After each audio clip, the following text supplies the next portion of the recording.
guys, how's it going? Today is another editing vlog of my Camp Nanowrimo Story Imaginary Friends, which will hopefully have a better working title soon. It's back. 3 things before I get started. Number 1, the lighting's gonna be weird. The sun keeps moving behind clouds and it keeps readjusting everything, so I'm gonna do my best, but sorry in advance. Number 2, yes, I'm wearing a fancy dress shirt. Lately, I've been dressing kind of fancy when I'm editing because it makes me feel more professional and kind of motivates me.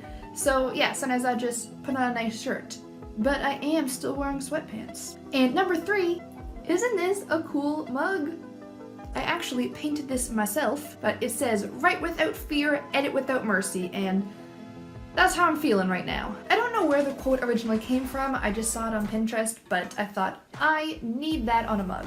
So I actually lost my last little bit of vlogging footage from editing. I've been setting up the camera as I go, but I think I accidentally deleted all those files, so we're just gonna have a chat and I'm gonna let you guys know how it's been going.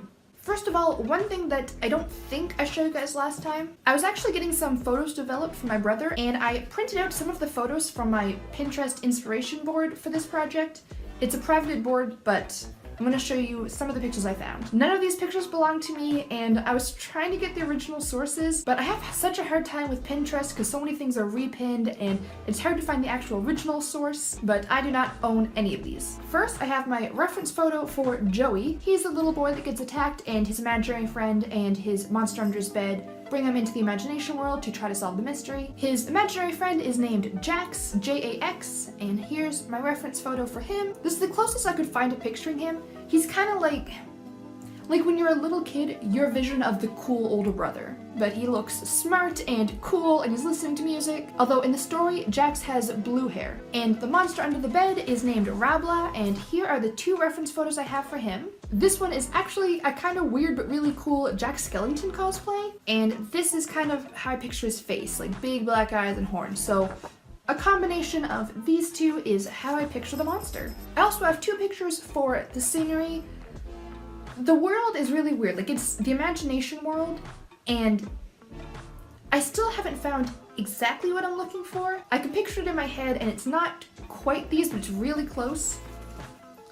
It's a combination of these, so like bright colors and really weird architecture, and there's like streets way up higher than they should be, and this is kind of how I'm picturing it. I keep those near my desk when I'm editing, and that way it just kind of helps me keep it fresh in my mind, and that way I don't get tempted to log on to Pinterest while I'm editing, because Pinterest is a very distracting place, and I know that as soon as I click on my picture, I'm going to see a related picture that looks really cool, and another one, another one, and another one, so I printed them out. As far as editing itself, I'm making pretty good progress. The beginning needed a ton of work, so I'm only about 4 or 5 chapters in, but I've added a ton of stuff because, like I mentioned, one of my biggest problems is that you kind of like jump straight into the story, so I knew I needed to expand my world building, kind of slow it down a little bit, build it up a little more, and I really like the changes I made. I'm feeling pretty good about them. That will probably change later, but as of right now, I'm happy with them. I have all kinds of colorful notes all over everything, and I'm really glad that I'm using colored pens because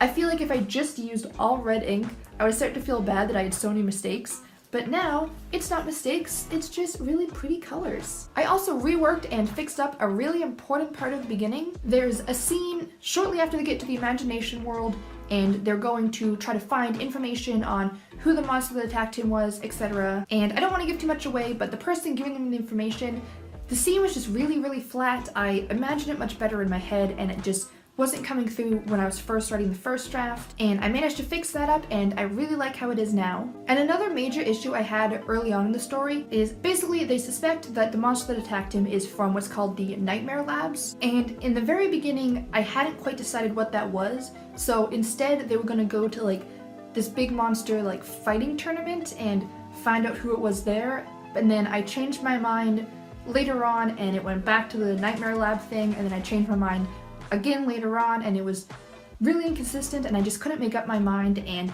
I liked parts of both and I just couldn't find a cohesive way to combine them. I tried when I was writing my first draft and it just didn't turn out right, which is fine because it's a first draft, but I think that I finally figured out exactly how I want to set everything up and how that's going to go down. I don't want to say too much yet because I don't want to spoil it, but I really like how I changed it and I think it's going to be much better now. The build-up is so much better. And I wanted to make it more like creepy cartoony. But you know, it is monsters, but it's also imaginary friends and the imagination world, and it was a little bit too cartoony, so I've darkened it up quite a bit. When they go into the monster realm, the tone shift just wasn't quite good enough. Like, it still felt cartoony and almost silly, but I think that I'm doing better at darkening the tone and making it sound more creepy and kind of scary, and that's what I'm going for. So I think that's improving,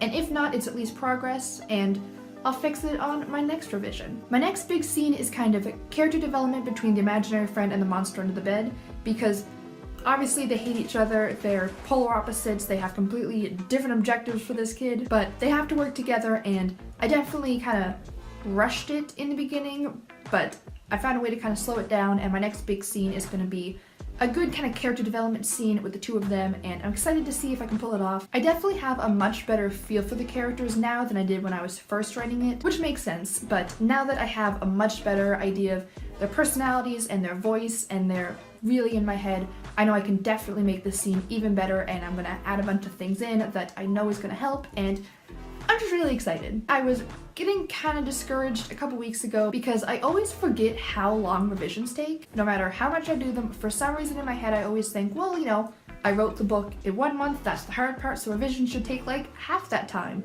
But I'm always so much slower at revisions, and I think that's good. It's because I'm really, you know, stopping and thinking about it instead of just, and then this happened, and then this happened, and then yeah, sure, this. But it's like every time I sit down to do revisions, I seem to forget how long it takes and how slow of a process it is, and then I always end up getting discouraged, and because there was so much work that had to be done in the beginning, I felt like my progress was like extra slow, so I was getting really discouraged. But right now I'm just feeling really positive about it, and I think now that I've moved past the opening scene and the inciting incident and we're really kind of in the plot now, I'm feeling so much better because first of all I can see all the progress I made, and everything is just improving. And now instead of looking at the writing and just thinking, wow, this is really bad and this is really bad and this is really bad, I'm looking at it thinking, wow, you really helped with this, you improved this a lot, you did a good job on fixing this, and I'm trying to hold on to that mindset. Of course, this might change tomorrow or next week, and I'll be back to, wow, this really sucks, because it's a roller coaster. You guys know that. But right now I'm feeling good and I'm making the most of it. So yeah, that's pretty much my update. If you're enjoying these editing vlogs, don't forget to like the video so I know, and subscribe so you can stay up to date and follow along on this journey. I hope to see you guys next time, and until then, have a great day. Bye!